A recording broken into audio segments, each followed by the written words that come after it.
नाग्रिजुलि दख'रा दुलाराय बर' फरायसा आफादनि 16थि बोसोरसालिया सोलिफु नैबे फेब्रुवारि दाननिनो 13 आरो 14 खालाराव साननैनि हाबाफारिजों मेहेरगोनाङै जोङो खुंफुंनाय जादों। मैयानिफ्राय जागायनानै दिनैसिम जोङो लानाय जादों। दा बेवहाय दुलाराय बर' फरायसा आफाद हिसाबै दुलाराय बर' फरायसा आफादनि जि मावथांखि बेखौ नोजोर बोनानै जोंनि फरायसा फरायसुलि बिथांमोनखौ मोनसे बिथिङाव जौगाहोनो थाखाय जोङो थुनलाइयारि बादायलायनाय, खन्थाइ आवरायनाय बेफोर हाबाफारिखौ मैयायो लानाय जादों 13 खालाराव। बेनि अनगायैबो हारिमु बादायलायनाय बे हाबाफारिखौ लानाय जादों आरो जोङो गेलेमु आयदाखौ लानानै मैयायो खालामनाय जादों। बेनि अनगायैबो जोङो मैयायो माखासे हाबाफारि रनसायनानै जोंनि ओनसोलाव जि जाथि दानाय बर' हारि दानायनि थाखाय जिखिनि नांगौ पटेन्सियेलफोर जेखौ जोङो माने बानायनानै लानांगौ बिनि सायाव माखासे आयदा रनसायनानै जोङो हाबाफारि लानाय जादों। आरो दिनैहाय 14 खालाराव दुलाराय बर' फरायसा आफादनि थाखानाय हाबाफारि बादियै फुंबिलि गौथुमनि जि दुलाराय बर' फरायसा आफादनि आर'ज गाबनाय, फिरफिला बिरहोनाय, मुंख्लंनो बिबार बावनाय, बेजों लोगोसे एसे आगोलाव जोङो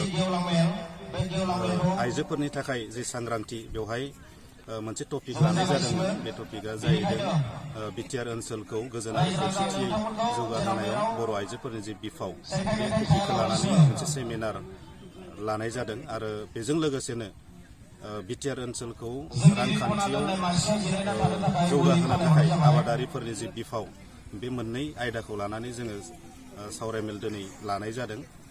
दा बेवहाय दुलाराय बर' फरायसा आफादनि नेहाथारि रंगिना बरगयारि आरो सासे आबादारि, जाफुंसार जानाय सासे आबादारि अदालगुरिनि अबिनाश दैमारि बिथांमोनखौ जोङो फुंखा सुबुं महरै हांख्रायनाय जादोंमोन। दा बिथांमोना बाहागो लाफैदों।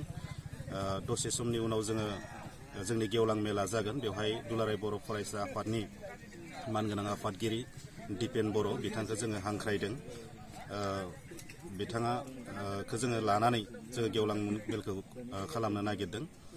दा गौथुमनि जि थाखानाय हाबाफारि बादियै जोंहा देग्लाय जिहेतु टार्मिनेटिं सेसनमोन, दा बेवहाय मैया हराव जोङो डेलिगेट जिरायबाय आरो बे डेलिगेट जिरायनायनि गेजेरजों जोङो गोजाम आफादखौ सिफायनानै गोदान आफाद दानाय जाबाय। आरो बे गोदान आफादाव आङो जिहेतु आफादगिरिमोन, आङो बेनिफ्राय बारग'बाय आरो आथिखालाव आङो जिल्ला एबसुनिबो सासे नेहाथारि बिबान मोनखाबाय अलरेडि।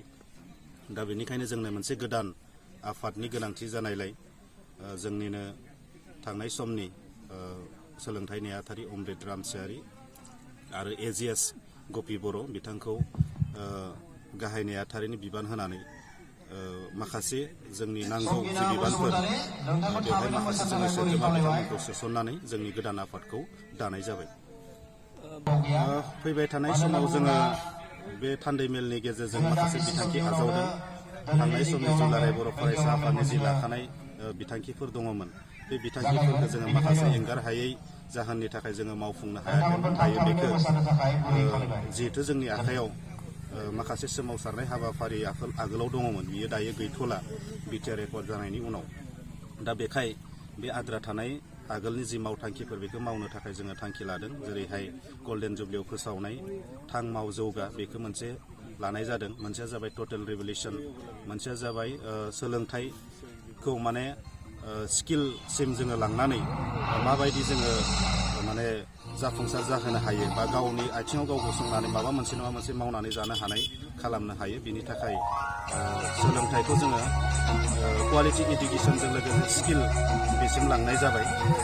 दुलाराय बर' फरायसा आफादा बेखौ 15 तारिखआव दुलाराय बर' फरायसा आफाद हिसाबैबो फोसावगोन। बिनि अनगायैबो जोङो लाइमोनफोरखौ जि माने हारि दानायाव बाउसोमनाय आरो समाज दानायाव बाउसोमनाय लाइमोननि जि जिउ राहा दानाय, बिनि सायाव माखासे हाबाफारि माने रनसायनानै दोननाय जादों। बिनि सायावबो जोङो बिथांखि आजावबाय जोङो खामानि मावनो थाखाय। बेजों लोगोसे जोंनि ओनसोलाव भारत सरकारनि आयेन बादियै राइट टु जि एडुकेसन दङ। RTE रुल मथे 1 किलोमिटार डिस्टेन्सआव LP स्कुल जानांगौ, 3 किलोमिटार डिस्टेन्सआव ME स्कुल जानांगौ, 5 किलोमिटार डिस्टेन्सआव हाइ स्कुल जानांगौ।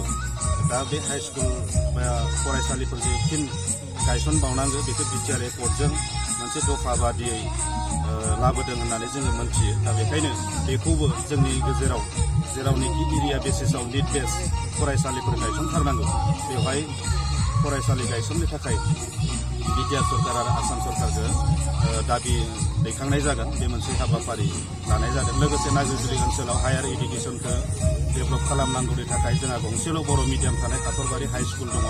बेखौ हायार सेकेन्डारिसिम खालामनांगौ आरो बेवहाय साइन्स आरो कमार्सखौ बेवहाय लानानै हायार सेकेन्डारिसिम खालामनांगौ। गुबुन मोनसेया जाबाय बिएससि आरो बिकम फरायनो हानायनि थाखाय नाग्रिजुलि ओनसोलाव डिग्रि कलेज गायसननांगौ। बिनि थाखाय आसाम सरकार आरो बिटिआर सरकारखौ दासिम दाबि दैखांनाय जाथों होननानै जोङो बिथांखि आजावनाय जादों।